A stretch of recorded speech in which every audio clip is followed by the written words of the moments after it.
Sebamed Basketball Festival ni irushanwa ryitabiriwe n'amakipe y'ibigo 8 bigaragaza umukino wa basketball mu mujyi wa Kigali ari byo College Saint André y'Inyamirambo, APR Rugunga, Lycée de Kigali, Rivière High School, Lycée Notre Dame de Citeaux, IFAC na Green Hills Academy.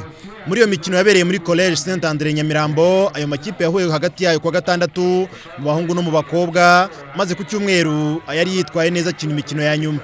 Umukino wa nyuma mu bakobwa ahuje Lycée de Kigali na Rivière High School, umukino byagaragaye ko Lycée de Kigali yari yiteguye neza kandi ifite abakinnyi bakomeye, maze Lycée de Kigali inafite bamwe mu bakinnyi bakina mu ikipe y'igihugu y'abangavu itsinda Riviera amanota 49-7.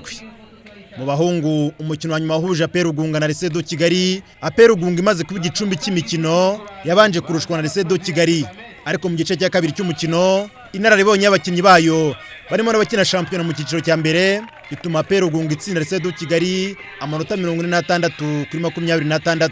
Moise Mutokambari, umutoza w'ikipe y'igihugu mu byiciro bitandukanye nawe waje kwirebera iyo mikino, yashimye cyane iyo gahunda kuko yatumye bavumbura impano nshya z'abakinnyi bashobora kujya mu ikipe y'igihugu. Sirtu mu bakobwa niyo harimo abakobwa bakiri batoya